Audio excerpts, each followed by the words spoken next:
Hello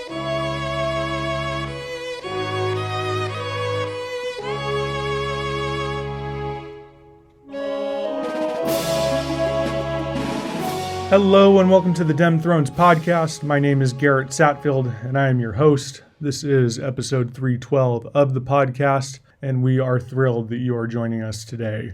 In today's episode, we will review the illustrated edition of A Game of Thrones written by Mr. George R.R. Martin with illustrations by various painters and artists.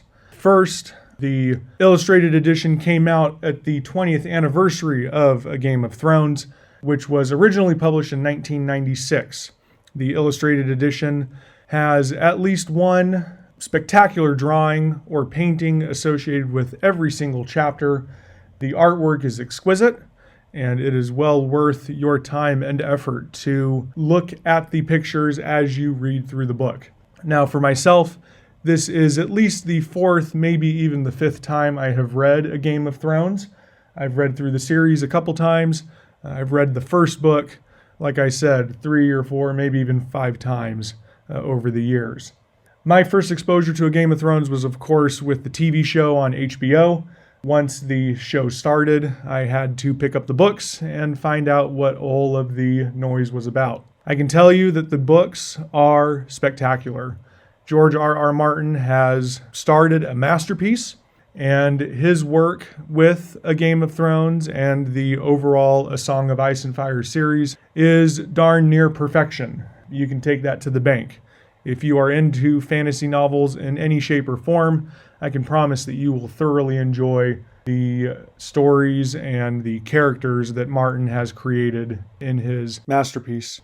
A brief overview of the plot for A Game of Thrones. You have several different storylines, but your 3 main storylines in the novel include the Stark family, led by Ned Stark. Ned is the Warden of the North in Westeros, the land where A Song of Ice and Fire takes place. And he is called into service for the king, King Robert Baratheon, King of the Seven Kingdoms. Ned is reluctant in this service, but he promises to fulfill his duty and will serve the king as appropriate. Additionally, we have a storyline of Jon Snow, who is presumed to be Ned Stark's bastard son, who leaves his family to go and work at the Wall, this massive architectural wall that separates the far north of Westeros and protects the Seven Kingdoms from whatever lies beyond the Wall. Jon Snow is willing to do what is called taking the black, where he becomes a man of the Night's Watch, a protector of the realm.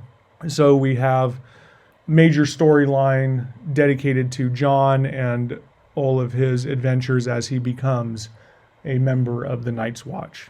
We also have the storyline for Daenerys Targaryen. She is a direct descendant and the rightful heir to the throne for the Seven Kingdoms, but she is not in the Seven Kingdoms throughout this story. She is across the Narrow Sea and is trying to gain her own command and develop enough of a strategy to make it back to the Seven Kingdoms and take what is rightfully hers. We learn about her being married to the Dothraki horse lord, Khal Drogo, and learning about her growth and development as a young teenage girl. One of the things that many people have debated over the years is which is better between the book and the show. And I am here to tell you the book is 100, if not 1,000 times better than the show. While the first season of Game of Thrones on HBO did a really good job of staying true to the source material, when you have an 800-page novel, there are bound to be storylines and details that are just not possible to include in the show. We saw that with A Game of Thrones, unfortunately, and I strongly encourage you to read the book. Reading the book will be so rewarding for you and for those that you talk about the book with. There's so much detail in what Martin is able to convey. He never feels overbearing or like he's talking just to talk or writing just to write when he's sharing the storyline of A Game of Thrones. One of the chief complaints that I have with Tom Clancy, another of my favorite authors, is that he spends pages upon pages talking about the details of a submarine. And if you're like me, you don't care about the details of a submarine, you just want the storyline. Martin is very meticulous in the detail that he includes in his story, and that detail comes through in the pages and allows a magnificent picture to be painted in your mind. Additionally, one of the things I absolutely love about reading the novel, you are able to rediscover friendships and loves that you've developed with the characters and the storylines. The show doesn't really have that same allure. While you may love the performance of an actor or an actress, the emotional feel is not as strong with the show as it is with the book. So that's all the time we have today.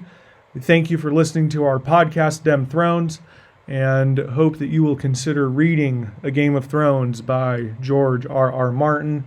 I can promise you that if you do, you will thoroughly enjoy it and consider it one of the best pieces of literature and fantasy literature that you have ever read in your life. Till next time.